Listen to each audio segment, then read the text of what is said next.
संजय राऊत यांना कायदा कळत नाही, आरोपीला जेवढा वेळ शोधायला लागतो तेवढा लागला नितेश राणे। उद्धव ठाकरेंना किंमत महाविकास आघाडीमध्ये आता शून्य झालेली आहे।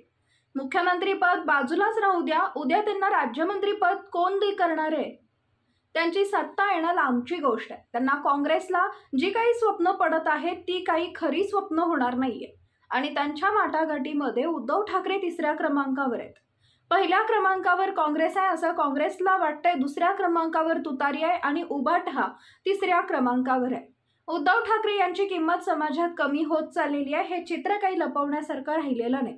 त्यांना आता त्यांची किंमत कळली पाहिजे। काँग्रेसची सभा मुंबईत झाली तरी त्यांना किंमत नाहीये, ते जसे बारीक होत चालले तशा खुर्च्या कमी होत चाललेल्या आहेत। ऑन प्रायव्हेट ट्रान्सपोर्ट, खासगी बसेसवाल्यांना त्यांची जागा दाखवायला लागेल। आता सणासुदीचे दिवस आहेत, एकदा सण होऊ द्या मग आम्ही त्यांना दाखवतो।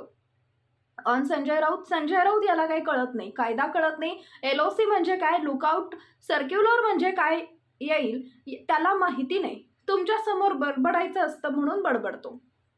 सर, आज जिस तरह से कोंकण के लिए लोगों को छोड़ा गया, जिस तरह से ट्रेन छोड़ी गई, गणपति उत्सव को लेकर क्या कहना चाहेंगे? ये तीसरा साल है।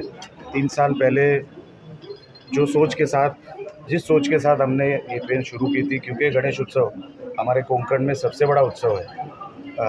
बहुत सारे चाकरमणि हम लोग जो बोलते हैं, बहुत सारे यहाँ पे जो रहते हैं पर उनका गांव कोंकण में है, वो गणपति के दौरान वहाँ जाते हैं, वहाँ पे पूजा करते हैं, वहाँ पे रहते हैं। तो हमारे लिए वो सबसे बड़ा उत्सव है, फेस्टिवल है। हमसे कुछ अगर हो पाया ये फेस्टिवल के लिए, क्योंकि आज आप प्राइवेट रेट आप देख रहे हो तो बहुत भयानक रेट चल रहे हैं प्राइवेट मार्केट में, तो उनका भी बंदोबस्त हम करेंगे। पर फेस्टिवल के मुँह पे हमको मैक्सिमम जो यहाँ के पैसेंजर्स वहाँ भेजने हैं, वो भेजने का हमारा जो कोशिश है। और आपने जो देखा, जो माहौल यहाँ पे है, जो लोगों के चेहरे पे खुशी है, वो देख के हमको बहुत खुशी मिली। हर साल ये करने का हमारा जो प्लान रहता है, कि हम लोगों को जो देना चाहते हैं वो लोगों को मिले और हम ये सब भेज सकते हैं गणपति के अवसर पर, इस बात की खुशी है। सर, एक महत्वपूर्ण सवाल है। MIM के नेता इम्तियाज़ जलील अल्टीमेटम दे रहे हैं कि रामगिरी महाराज को गिरफ्तार करना चाहिए और उनकी हत्या की जा सकती है सरकार की तरफ से और उसका फ़ायदा उठाया जाएगा आप लोगों की तरफ से। कौन इम्तियाज़ जलील? अरे जिनके नाम में जलील है वो क्या धमकी देगा? हाथ तो लगा के दिखाओ, हाथ लगा के दिखाओ ना। अच्छा, ये धमकी देने वाला ये कौन है? कौन है ये? कोई बहुत बड़ा लेवल का कोई आदमी है क्या? चिरकुट आदमी है, उसकी धमकी से डरता कौन है? और अगर धमकी की बात है ना, कल अगर मैं आपके कैमरा के सामने दूंगा धमकी, जलील को छोड़ूंगा नहीं, तो क्या होगा? आपके सामने धमकी देने से क्या होगा? हिम्मत है तो कुछ करके दिखा ना।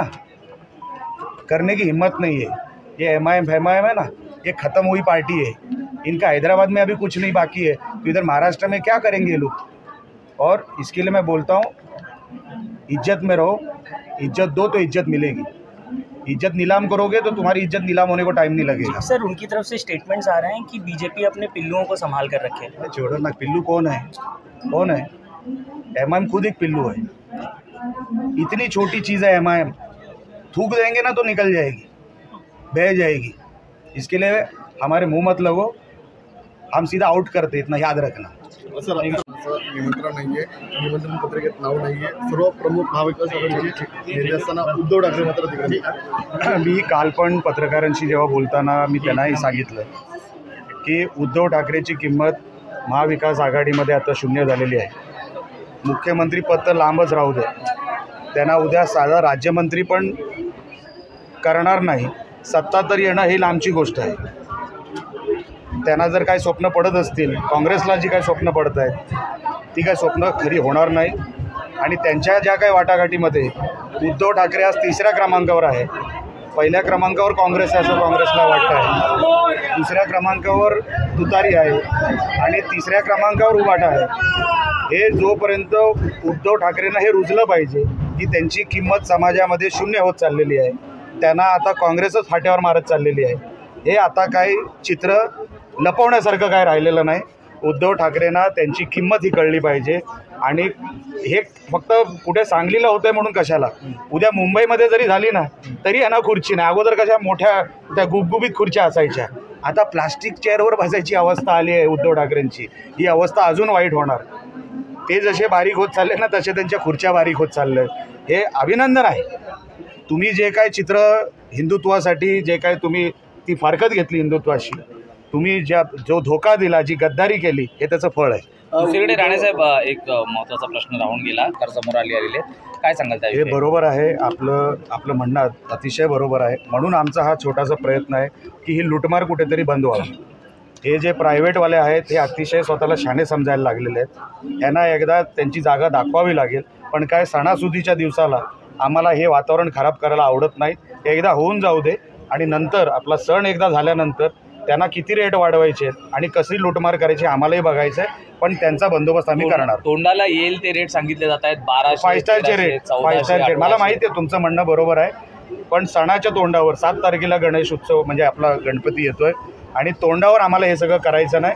पण त्यांना योग्य त्या भाषेत आम्ही त्यांना सांगणार. शिल्पकार आपल्याला अखेर अटक झालेले आहेत. यावरून संजय राऊत टीका करतात की आपल्याला कोणीच वाचू शकला नाही, गॉडफादर देखील वाचू शकला नाही. बघा, लुकआउट सर्क्युलर जेव्हापासून आरोप झाले तेव्हापासून LOC हा जाहीर झालेला आहे आणि 10 दिवसानंतर आपटे भेटला. म्हणजे पोलीस लुकआउटवर होतेच ना. सर्क्युलर कधी निघाला आहे? मुळात काय, संजय राऊतला त्याच्यातलं काहीच कळत नाही, कायदा कळत नाही, काही कळत नाही. त्याला काय तुमच्यासमोर बडबडच करायची आहे. लुकआउट सर्क्युलर म्हणजे काय एवढं तरी माहिती आहे का? कधी निघाली लुकआउट सर्क्युलर? LOC कधी निघालेला आहे? आता आरोपीला शोधायला जेवढा वेळ लागतो तेवढा लागला आणि आरोपी काल पकडला गेला. कोणी साखरमणी हे गणेश उत्सवाच्या निमित्ताने कोकणाकडे जात असतात, आपल्या गावाकडे जात असतात. त्याच्यामध्ये त्यांच्या प्रवासामध्ये अनेक अडचणी येतात. आपण कुठेतरी ती अडचण कमी केली पाहिजे आणि म्हणून 3 वर्षापूर्वी आम्ही मोफतमध्ये हा प्रवास सुरू करून द्यायचा आम्ही छोटासा प्रयत्न केला. जे काही शेकडोनी आमचे प्रवासी जातात कोकणाकडे, आमच्याकडून जर का आम्ही करू शकलो तर आमचा हा प्रयत्न आहे. आणि मला त्या गोष्टीचा आनंद आहे की गणरायाच्या कृपेने हे सातत्य आम्ही हे ठेवू शकलो आणि असंच वर्षानुवर्ष हे सातत्य आमच्याकडून होत राहावं एवढी गणरायाकडे मी प्रार्थना करतो. आणि सगळ्यांचे चेहरे आपण बघितले असाल, अतिशय आनंदात असतात. आमचा कोकणामध्ये गणेश उत्सव हा सर्वात मोठा सण आहे आणि म्हणून आपल्या गावाकडे जात असताना ते आनंदी चेहरे घेऊन जाणं, त्या चेहऱ्यावर आनंद असणं, हे बघण्यासाठी आम्ही हे सगळे उपक्रम करत असतो आणि आमच्या लोकांना आम्ही ते सुख देऊ शकलो या गोष्टीचं खरोखर समाधान आहे. सर, आज सांगली नावातच जलील आहे, ज्याच्या नावातच जलील आहे तो काय धमकी देणार? त्याला चिरकुट आहे. तू आहे कोण धमकी देणारा? तू समोर येऊन तर धमकी दे, परत जातो की नाही बघ. कोणाला धमकी देतो तू? आणि तुझा पक्ष केवढा? थुकला की वाहून जाईल याचा पक्ष. हा काय धमकी देणार आम्हाला?